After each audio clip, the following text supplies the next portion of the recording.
வணக்கம். இந்த உலகத்தில் ஒரே ஒரு கடல்தான் ஒரு யுத்தத்தை பார்த்து இன்னும் சாட்சி சொல்கிறது. அது சாதாரண கடல் இல்லை, அது திருச்செந்தூர் முருகன் கோவில் கடல். ஏன் அந்த கடல் இன்று வரை கோவிலை தாண்டி வராது தெரியுமா? அந்த ரகசியம் சூரசம்ஹாரத்தில் மறைந்திருக்கிறது. வாருங்கள் பார்ப்போம்.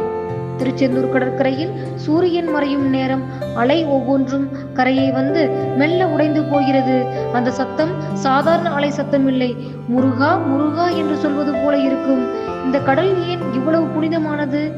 ஏன் முருகன் மலையை விட்டுவிட்டு கடற்கரையை தேர்ந்தெடுத்தார்? அதற்கான பதில் 1000 வருடங்களுக்கு முன் நடந்த ஒரு யுத்தத்தில் இருக்கிறது.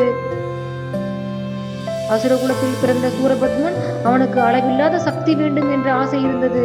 கடுமையான தவம் செய்தான். அவனுடைய தவத்தால் பிரபஞ்சமே குலுங்கியது. இறைவன் வரம் கொடுத்தார். ஆனால் அவன் அந்த வரம் அவனை பணிவானவன் ஆக்கவில்லை, அவனை அகம்பாவம் கொண்டவனாக்கியது. தேவர்கள் எல்லாம் அவனால் துன்பப்பட்டார்கள்.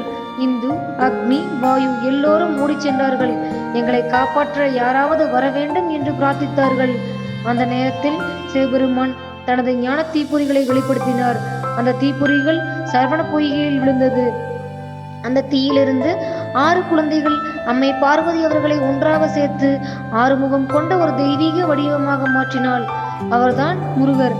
அவருடைய கையில் இருந்த வேல் சாதாரண ஆயுதம் அல்ல, அது ஞானத்தின் சின்னம். யுத்தம் எங்கு நடக்க வேண்டும்? முருகன் கடற்கரையை ஏன் தேர்ந்தெடுத்தார்? அலைகள் சாட்சி, வானம் சாட்சி. சூரபத்மன் பல ரூபங்களில் வந்தான். மலையானான், மரமானான், அரக்கன் கூட ஆனான். ஆனால் ஒவ்வொரு முறையும் முருகனின் வேல் அவனை துளைத்தது. இறுதியில் அவன் ஒரு பெரிய மரமாக மாறினான். அந்த மரத்தை வேல் 2ஆக பிளந்தது. ஒரு பகுதி மயிலாகவும் மற்றொரு பகுதி சேவலாகவும் மாறியது. அந்த தருணம் கடல் அலை கூட நின்று பார்த்தது போல் இருந்தது. யுத்தம் முடிந்த பின் தேவர்கள் அங்கேயே ஒரு ஆலயம் கட்டினார்கள். இந்த கடல் சாட்சி, இந்த இடம் எப்பொழுதும் புனிதம் என்று சொன்னார்கள். அதனால்தான் இன்று வரை அந்த கடல் கோவிலை தாண்டி வராது என்று மக்கள் நம்புகிறார்கள். கந்தசஷ்டி நாளில் ஆயிரக்கணக்கான மக்கள் கூடி சூரசம்ஹாரம் காட்சியை பார்க்கிறார்கள். அந்த நேரம் கடல், காற்று கூட வேறு மாதிரி இருக்கும்.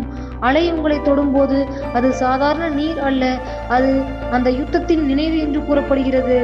நம்ம வாழ்க்கையும் ஒரு கடல் மாதிரி. அலைகள் வரும், பிரச்சனைகள் வரும்.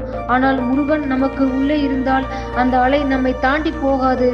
திருச்செந்தூர் கடல் ஒவ்வொரு நாளும் சொல்லும் செய்தி, கஷ்டம் வந்தாலும் பயப்படாதே, நான் இருக்கிறேன் என்று. நன்றி, வணக்கம், வாழ்க வளமுடன்.